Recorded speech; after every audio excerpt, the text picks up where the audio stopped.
Very good morning class 8। स्वागत है आप सभी का अपने इस ऑनलाइन क्लास में। मैं हूं अभिचार सर और आज मैं लेके आया हूं आप सबके बीच क्लास 6 का चैप्टर नंबर क्लास 8 का चैप्टर नंबर 6, जिसका ये हमारा सेकंड वीडियो होगा। ठीक है, जिसमें हम लोग अभी पढ़ रहे हैं ऑपरेटिंग सिस्टम नाम के चैप्टर को। ठीक है, इससे पहले वाले वीडियो में हम लोग ऑपरेटिंग सिस्टम किसको बोलते हैं, ऑपरेटिंग सिस्टम कैसे काम करता है और उसका वर्क क्या क्या है, साथ में एग्जाम्पल क्या क्या होते हैं ऑपरेटिंग सिस्टम के, इसके बारे में हम लोग पिछले क्लास में पढ़ चुके हैं। ठीक है, आज हम उन सारे ऑपरेटिंग सिस्टमों के बारे में डिटेल्स में जानने वाले हैं। जैसे कि मैंने पिछले क्लास में बताया था, हमारे कुछ पॉपुलर ऑपरेटिंग सिस्टम है, जैसे कि विंडोज़ है, एप्पल मैक ओएस है और साथ साथ में लाइनेक्स वगैरह भी है। ठीक है, तो इन सब जो हमारे ऑपरेटिंग सिस्टम्स हैं, इनके बारे में हम लोग ज़रा डिटेल्स जानेंगे, ये आखिर कब आए और किस तरह से हमारे ऑपरेटिंग सिस्टम काम करते हैं और इसके क्या क्या वर्जन्स हैं। ठीक है, इसके बारे में हम लोग देखते हैं। तो सबसे पहले हम लोग देखेंगे माइक्रोसॉफ्ट विंडोज़। मतलब इसके बारे में बोलना तो मुझे नहीं लगता है कि ज़रूरी भी है कुछ खास, क्योंकि आप सभी इसके बारे में फैमिलियर होंगे।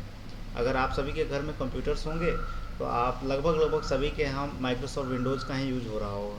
ठीक है, अब बात ये है कि आपके घर में माइक्रोसॉफ्ट विंडोज़ का कौन सा वर्जन यूज हो रहा है।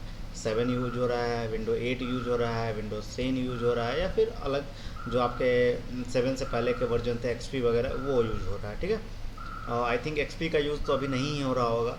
ठीक है, तो हम लोग ज़रा जानते हैं इसके हिस्ट्री के बारे में। ये हमारा माइक्रोसॉफ्ट का विंडोज़ जो ऑपरेटिंग सिस्टम है ये कब आया। ठीक है, तो Microsoft created a Windows operating system in the mid 1980s में, यानी कि 1980 के बीच में जो माइक्रोसॉफ्ट विंडोज़ जो हमारा है ये लॉन्च किया गया माइक्रोसॉफ्ट के द्वारा या बनाया गया। ठीक है, over the year there have been many different versions of window, यानी कि एक ईयर के ओवर द ईयर्स, यानी कि हर एक साल या फिर 1 साल 2 साल गैप करके, यानी कि समझिए एक तरह से देखा जाए ओवर द ईयर्स का मतलब हम लोग अगर थ्योरेटिकली देखें तो साल दर साल। ठीक है, यानी कि हर एक साल के बाद इसके अलग अलग तरह के वर्जन्स लॉन्च किए गए। ठीक है, but the most recent one are Windows 10 release in 2015। सबसे रिसेंट यानी कि अभी करंट में सबसे नया जो हमारा ऑपरेटिंग सिस्टम है वो विंडोज़ 10 है। सबसे नया ऑपरेटिंग सिस्टम कौन सा है? विंडोज़ 10। ठीक है, कब लॉन्च किया गया? 2015 में लॉन्च किया गया। ठीक है, अब बात आती है विंडोज़ 8 के बारे में।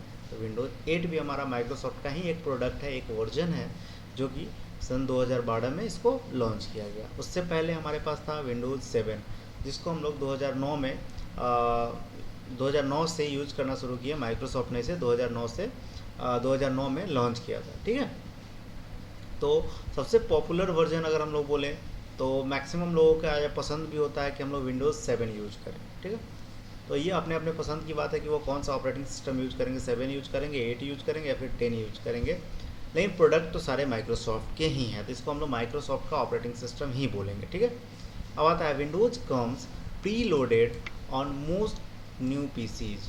विंडोज़ जो हमारा है वो प्री लोडेड, यानी कि प्री लोडेड का मतलब होता है पहले से लोड हुआ, यानी कि जब आप नया कंप्यूटर्स खरीदते हैं तो वो पहले से इंस्टॉल किया हुआ आपको उस कंप्यूटर में मिलता है। ये बहुत सारे नए पीसी में आपको ये मिलते हैं। ठीक है, which help to make the most popular operating system in the world. इसीलिए ये जो हमारा विंडोज़ है हमारे वर्ल्ड का सबसे पॉपुलर ऑपरेटिंग सिस्टम माना जाता है। वर्ल्ड का सबसे पॉपुलर ऑपरेटिंग सिस्टम हमारा कौन सा है? माइक्रोसॉफ्ट विंडोज़ है। ठीक है, लेकिन इसके कुछ लूप फॉल्स भी है, यानी कुछ कमियां भी हैं। इस सब के बारे में हम लोग इस चैप्टर में डिस्कस करने वाले हैं। लास्ट की तरफ बढ़ जैसे जैसे हमारा क्लास बढ़ेगा उसमें हम लोग इस सब चीज़ों के बारे में डिस्कस करेंगे। बेसिकली अगर मैं बताऊं तो आपका यह प्योर थ्योरेटिकल चैप्टर है। ठीक है, इसमें प्रैक्टिकली नॉलेज की कोई खास ज़रूरत नहीं है, बस आप थ्योरेटिकल कितना सोच सकते हैं ऑपरेटिंग सिस्टम के बारे में, बस इसमें यही चीज़ जानना है। इसमें जो कुछ भी लिखने वाले पॉइंट्स होंगे मैं आपको बताते चला जाऊंगा, आप उसको लिख लेंगे। अभी तक कुछ ऐसा लिखने की ज़रूरत नहीं लगा है। ठीक है, बस यही चीज़ बताऊंगा मैं आपको कि पर डे आप जो भी चीज़ आपको वीडियो के थ्रू दिखाया जा रहा है उसको कम से कम 2 बार देखिए वीडियो को। साथ साथ अगले दिन जो पढ़ाए जाने वाला है, जैसे कि आज हमारा वीडियो ख़त्म हो जाएगा जिस टॉपिक पे, उसके आगे का 1-2 पेज जरूर आप लोग एक बार रीडिंग जरूर दे दिया कीजिए। रीडिंग का मतलब ये नहीं कि आंख बंद करके रीड कर लेना है, समझ के रीड कीजिए। बाद बाकी तो फिर मैं वीडियो में समझा ही देता हूँ सारे चीज़ को। ठीक है, आगे बढ़ते हैं हम लोग।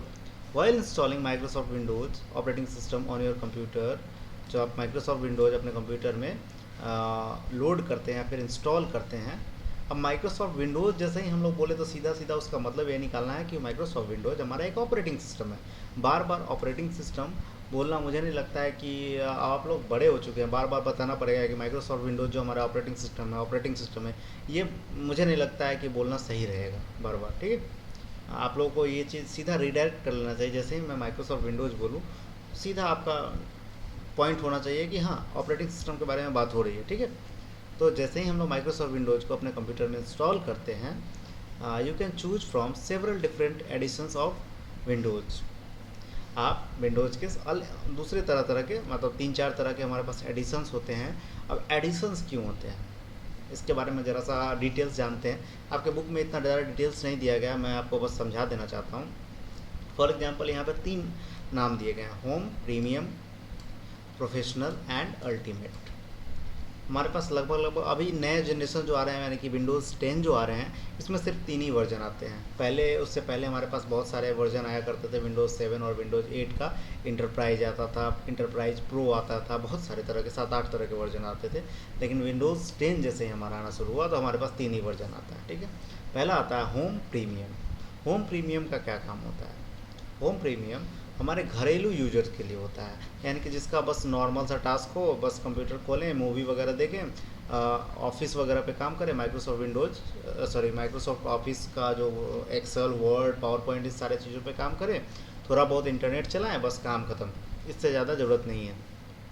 तो वैसे यूजर होम प्रीमियम नाम के वर्जन का यूज करते हैं। इसके एडिशंस हैं, यानी कि माइक्रोसॉफ्ट विंडोज़ 7 का यूज करेंगे तो विंडोज़ 7 में भी 3-4 वेराइटी आता है, तो वह उसी वेराइटी के बारे में बता रहा हूँ।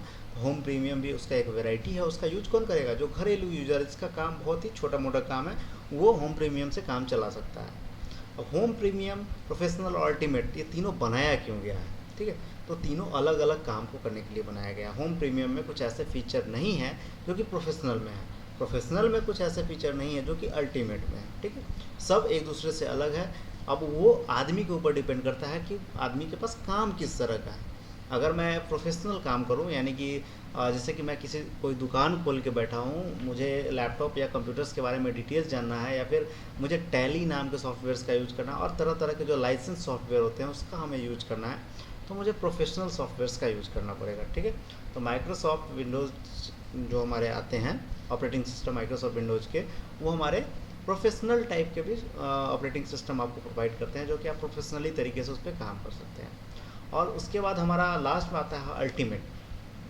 अल्टीमेट हमारा होम प्रीमियम और प्रोफेशनल को मिलाकर एक तीसरे टाइप का ऑपरेटिंग सिस्टम होता है, जो कि जिसमें ओवरऑल सारे फीचर्स होते हैं, यानी कि कोई ऐसे फीचर्स बचे ही नहीं होते हैं जो कि उसमें नहीं दिए गए होते हैं। सारे फीचर्स जो होम प्रीमियम में होते हैं, प्रोफेशनल में होते हैं, और कुछ एडिशनल फीचर्स भी अल्टीमेट में दिए जाते हैं। ठीक है, अब बात आती है कि ये तीनों का प्राइस भी तो अलग अलग होता होगा। बिल्कुल, होम प्रीमियम का प्राइस थोड़ा सा कम होता है, उससे थोड़ा सा ज़्यादा प्रोफेशनल का होता है, और उससे ज़्यादा अल्टीमेट का होता है।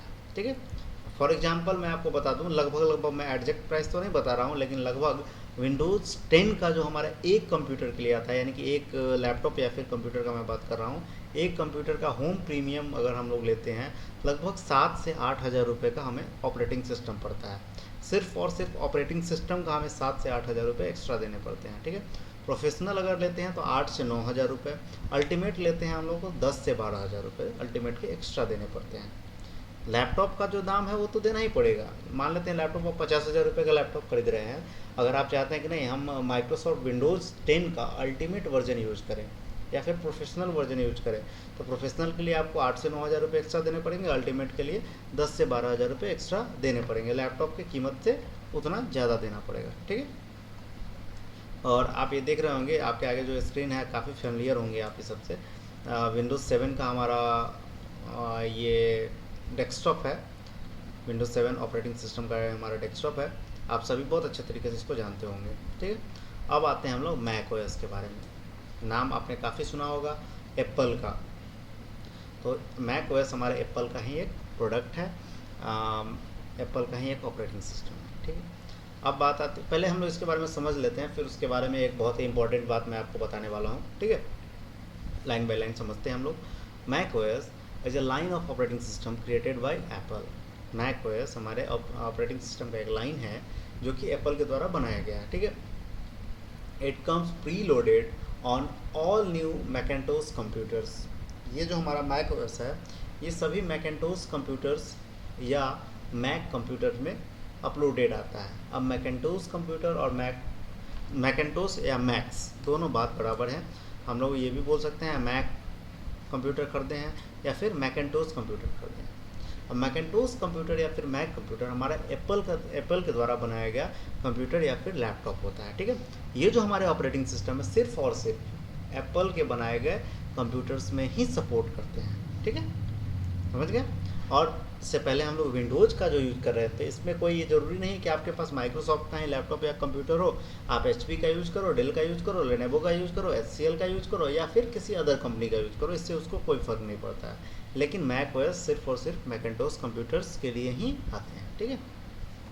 All of the recent version are known as OS X, ठीक है, प्रोनाउंस OS 10। जो नए हमारे वर्जन आए हैं वो हमारे मैक ओएस के वर्जन के बारे में मैं बताऊं तो OS X के नाम से जाने जाते हैं और जिसको हम लोग प्रोनाउंस करते हैं OS 10 के नाम से।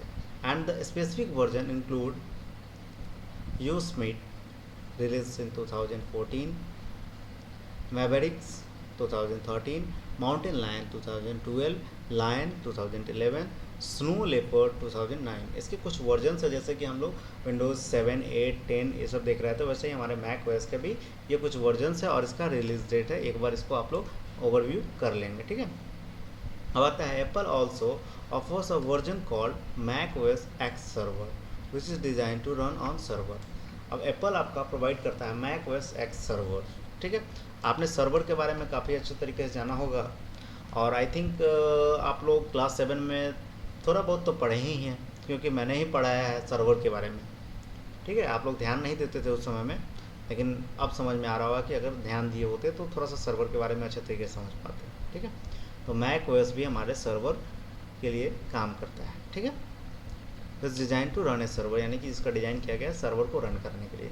अब एक जब सर्वर की बात आ ही गई है तो हमारे विंडोज़ पे भी थोड़ा सा हम लोग आ जाते हैं। विंडोज़ में भी सर्वर आते हैं लेकिन इसके बारे में आपके बुक में चर्चा नहीं की गई है। हम लोगों ने इस सर्वर पे काफ़ी सारा रिसर्च करके रखा हुआ है।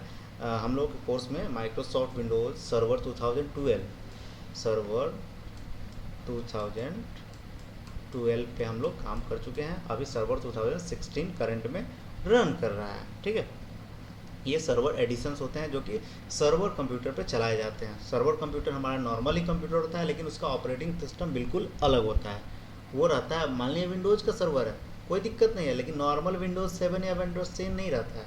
उसमें हमारा सर्वर एडिशन का ऑपरेटिंग सिस्टम यूज़ किया जाता है। जैसे कि मैंने आपको नीचे में मैक ओएस के बारे में बताया था, मैक ओएस एक्स सर्वर जो हमारा है वो सर्वर एडिशन है, यानी कि वो सिर्फ और सिर्फ सर्वर पे ही चलाया जाता है।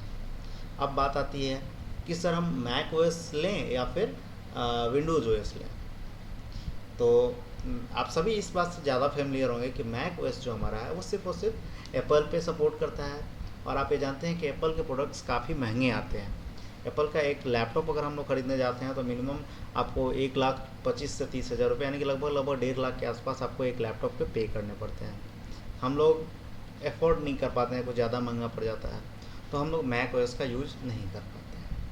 दूसरा चीज़ विंडोज़ ओएस हम लोग को मार्केट में पायरेटेड भी मिल जाता है, यानी कि हमको पेमेंट करने की भी ज़रूरत नहीं होती है। कुछ लोग उसको क्रैक करके यूज कर लेते हैं, यानी कि उसका जो की जो होता है एक्टिवेशन की, उसको कहीं ना कहीं से क्रैक कर लेते हैं, किसी का चुरा लेते हैं और उसका लगभग सभी आदमी, मैक्सिमम आदमी उसका यूज करते हैं, क्रैक करते हैं। लेकिन मैक ओएस को हम लोग यूज़ नहीं कर सकते हैं। अब तो यूज मैक ओएस को तो नहीं कर सकते, लेकिन विंडोज़ को कर सकते हैं। तो कुछ ना कुछ खामियाँ तो ज़रूर होगी विंडोज़ की, मैक ओएस में कुछ उतना पावर तो होगा, यानी कि कुछ खूबियाँ तो ज़रूर होंगी मैक ओएस और विंडोज़ में कुछ खामियाँ होगी, तभी तो हम लोग उसको क्रैक करके यूज कर पाते हैं। तो मैक ओएस जो हमारा है काफ़ी सिक्योर्ड माना जाता है। आप जो भी जितने बड़े बड़े लोगों को देखे होंगे जो भी प्रोफेशनल होते हैं या फिर जिनका डेटा बहुत ही ज़्यादा महत्वपूर्ण होता है, काफ़ी इंपॉर्टेंट होता है, तो वो लोग मैक ओएस का ही यूज करते हैं। क्योंकि मैक ओएस को हैक कर पाना या फिर उसके सिक्योरिटी को ब्रेक कर पाना थोड़ा सा क्या बहुत ज़्यादा मुश्किल हो जाता है। लेकिन विंडोज़ जो हमारा है ये काफ़ी कम सिक्योर होता है। इसके सिक्योरिटी पे हमेशा सवाल ही उठते आया है कि विंडोज़ हमारा कम सिक्योर है, ये है वो है, कभी कभी हैक भी हो जाता है, ये हो जाता है। लेकिन मैक ओएस का हैक होना लगभग लगभग अगर 100% में बोला जाए तो 99% चांस नहीं रहता है कि ये हैक हो पाएगा। हाँ, आप अगर कुछ गलती करते हैं तो फिर उसका तो अलग बात है।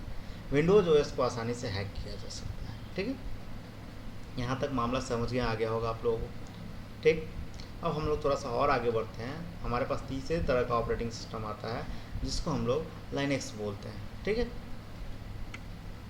और लाइनेक्स से पहले मैं चाहता हूँ कि आप सभी बच्चे का ध्यान जरा नोट के ऊपर में केंद्रित करना चाहता हूँ मैं। ठीक है, तो यहाँ पे बड़ा ही इंपॉर्टेंट पॉइंट लिखा हुआ है, Mac users account for approximately 9% of the market share as against Microsoft Windows user which account for approximately 90% of the market share। Mac user के जो मार्केट शेयर है यानी कि यूजर्स हैं वो लगभग लगभग 9% लोग ही हैं। लगभग 9% यूजर ही मैक ओएस को यूज करने वाले लोग हैं। लेकिन माइक्रोसॉफ्ट विंडोज़ का यूज करने वाले लोग लगभग लगभग 90% लोग जो मार्केट में अवेलेबल है। अगर मैं एग्जांपल के थ्रू समझाऊँ तो 100 आदमी अगर कंप्यूटर यूज कर रहे हैं तो 100 आदमी में से 90 आदमी माइक्रोसॉफ्ट विंडोज़ का यूज करते हैं और 9 आदमी मैक ओएस का यूज करता है। अब बचा 1% वो अदर ऑपरेटिंग सिस्टम का यूज करता है, जैसे कि लाइनेक्स हो गया, भारत ओएस हो गया, और भी बहुत सारे तरह के ओएस आते हैं, उन सब ओएस का यूज करता है। ठीक है, ओएस बोले तो ऑपरेटिंग सिस्टम, समझ गए ना, कुछ शॉर्ट फॉर्म का भी यूज करते रहना है। ठीक है, हमेशा ऑपरेटिंग सिस्टम नहीं बोलने का। ठीक है, ओएस भी बोल सकते हैं, OS equal to operating system. ठीक, अब मामला आता है हमारा लाइनेक्स पे। प्रोनाउंसिएशन सही होना चाहिए बाबू, लिनक्स नहीं होता है, लाइनेक्स होता है। ठीक है, हमेशा याद रखेंगे। Linux is an open source operating system. ये इसका काफ़ी दमदार पॉइंट है, ये चीज़ ध्यान रखने वाली बात है। विंडोज़ हमने खरीदा तो उसके लिए पैसा देना पड़ता है। मैक ओएस अगर हम लोग परचेज करते हैं तो वो सिर्फ एप्पल ओएस पर चलता है और उसके लिए एप्पल अपने जो प्रोडक्ट कंप्यूटर या लैपटॉप बेचते हैं तो उसमें उसका ऑपरेटिंग सिस्टम का कॉस्ट ऑलरेडी ऐड करके ही बेचती है। लेकिन लाइनेक्स हमारा एक ऐसा सॉफ्टवेयर है जो कि ओपन सोर्स है। ओपन सोर्स करने का मतलब बिल्कुल फ्री सॉफ्टवेयर है, ये ध्यान रहेगा आप सभी को। Open source equal to free software, which means they can be modified and distributed by anyone around the world। ये किसी के द्वारा भी मॉडिफाइड और डिस्ट्रीब्यूट किए जा सकते हैं पूरे वर्ल्ड में, यानी पूरे वर्ल्ड में इसको कोई भी यूज कर सकता है, किसी भी डिवाइस पे यूज कर सकता है। किसी भी डिवाइस करने के बाद तो कंप्यूटर या फिर लैपटॉप, मोबाइल में नहीं यूज कर सकते हैं। ठीक है, this is different from proprietary software like Windows which can only be modified by the company that's own it's Microsoft. ये थोड़ा सा किसी भी प्रोप्राइटरी कंपनी से थोड़ा सा अलग है। प्रोप्राइटरी कंपनी का मतलब माइक्रोसॉफ्ट, विंडोज़ जो है माइक्रोसॉफ्ट का प्रोडक्ट है, यानी कि माइक्रोसॉफ्ट नाम की कंपनी विंडोज़ नाम के एक प्रोडक्ट को बनाती है। फॉर एग्जांपल जैसे कि एक पार्ले नाम का कंपनी बहुत सारे तरह का बिस्किट बनाती है और भी जैसे कि आपका चिप्स वगैरह भी बनाती है। तो वैसे ही हमारा माइक्रोसॉफ्ट नाम का कंपनी एक विंडोज़ ओएस के नाम से एक प्रोडक्ट बनाती है। ठीक, लेकिन इसको मॉडिफाई करने की जिम्मेवारी उसमें अगर कुछ चेंज करना है तो सिर्फ माइक्रोसॉफ्ट ही कर सकता है। लेकिन लाइनेक्स में क्या खासियत है, लाइनेक्स जो हमारा है वो कोई भी उसको मॉडिफाई कर सकता है, आप अपने अकॉर्डिंग उसको अरेंज कर सकते हैं। ठीक है, अब एडवांटेज क्या है, the advantage of Linux are that it is free. ये जो हमारा लाइनेक्स ऑपरेटिंग सिस्टम है ये बिल्कुल फ्री मिलता है and there are many different distributions और versions you can choose from. आप उसमें से अलग अलग तरह के डिस्ट्रीब्यूशन और अलग अलग तरह के वर्जन्स है जिसको आप लोग चुन सकते हैं। ठीक है, each version has a different look and feel. अब जितने भी वर्जन्स हमारे हैं वो अलग अलग लुक और अलग अलग तरह के फील लेके आते हैं। ठीक है, and the most popular ones include Ubuntu, Mint and fedora.